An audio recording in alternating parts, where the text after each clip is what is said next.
Sis Nadia, boleh tak terangkan apa itu GII?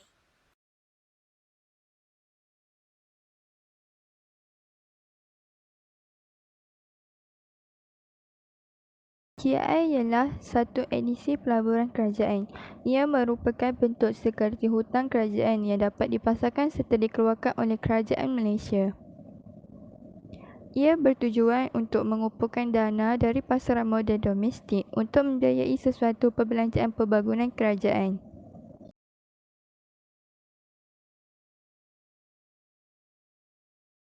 GI adalah sekuriti Islam yang diterbitkan sesuai dengan prinsip syariah. Ia merupakan satu instrumen hutang alternatif bagi kerajaan.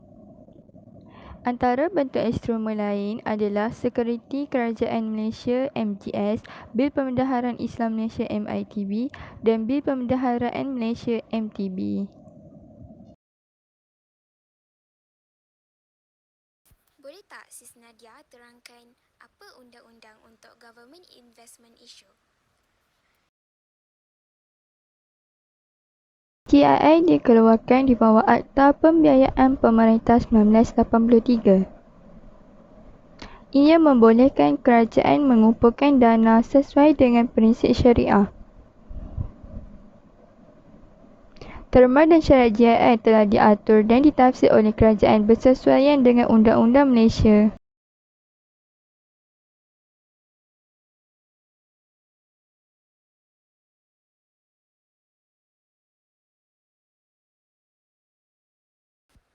Apakah pula muat terbitan bagi GII?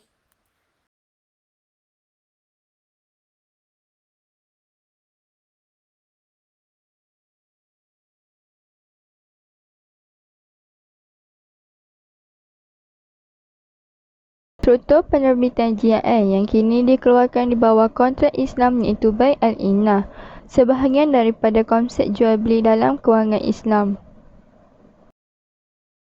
Kerajaan Malaysia berhak memilih struktur yang patuh syariah selain bergantung pada hasil yang strategik serta faktor yang sesuai dengan perkembangan pasaran kewangan Islam yang kian rancak.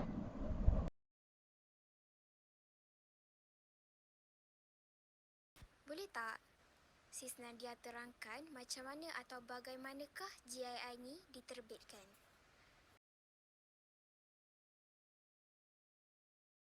GII telah dilelong oleh Bank Negara Malaysia dalam peranannya sebagai ejen penerbitan kepada kerajaan. Ia melalui format lelong pembagian harga dengan kadar yang berubah-ubah iaitu English Auction melalui sistem automatik secara penuh bagi pengeluar tender. Proses lalungan GII ini serupa dengan sekuriti kerajaan konvensional iaitu Sekuriti Kerajaan Malaysia MGS. Semua tawaran pada penerbitan utama mesti dikemukakan melalui rangkaian pengendal utama yang telah dilantik oleh Bank Negara Malaysia itu sendiri.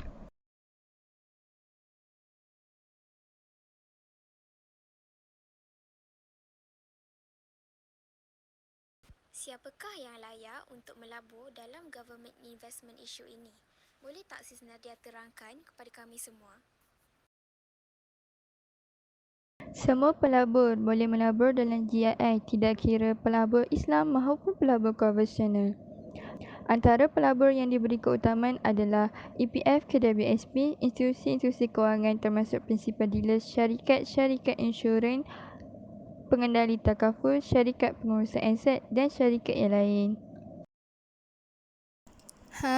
Apakah pula kontrak yang berkaitan dengan Government Investment Issue ini?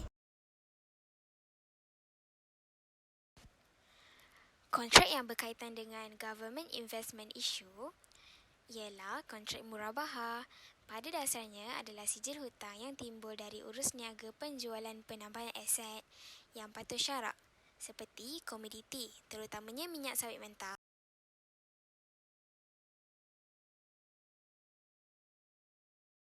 Penerbitan baru di bawah kontrak murabahah ini akan melibatkan urus niaga komoditi untuk mewujudkan hutang antara penerbit suku dan pelabur.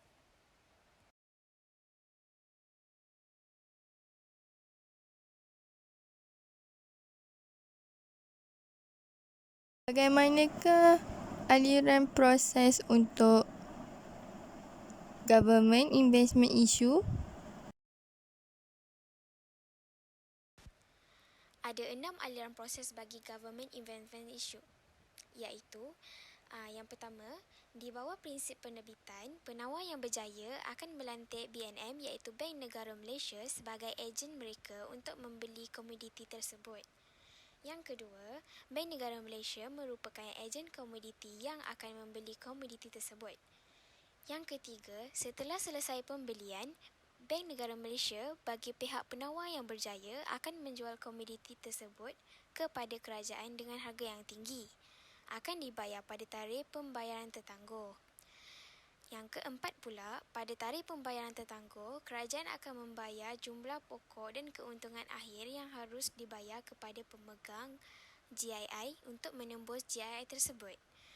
Proses yang kelima pula, kerajaan akan melantik Bank Negara Malaysia sebagai ejen mereka untuk menjual komoditi tersebut dengan harga kos. Bank Negara Malaysia sebagai ejen komoditi akan menjual komoditi dan mengirimkan wang tunai itu kepada kerajaan.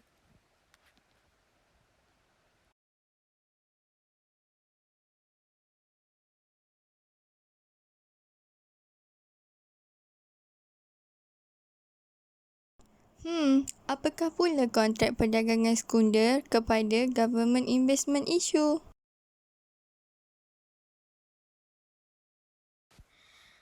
Okey, jom kita tengok tentang kontrak perdagangan sekunder dalam GII pula.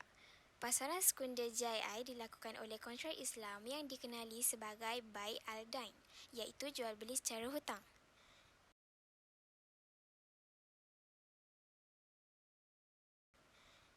Jenis penjualan ini biasanya untuk pembayaran segera atau pembayaran tertunda.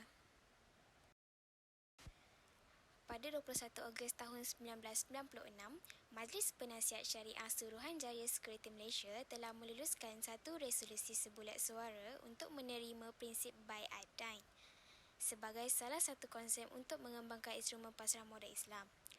Ini berdasarkan pandangan beberapa ahli hukum Islam yang membenarkan konsep ini tertakluk kepada syarat yang tertentu. Misalnya, ada sistem peraturan yang telus di pasaran modal untuk melindungi maslahah kepentingan umum para pelabur.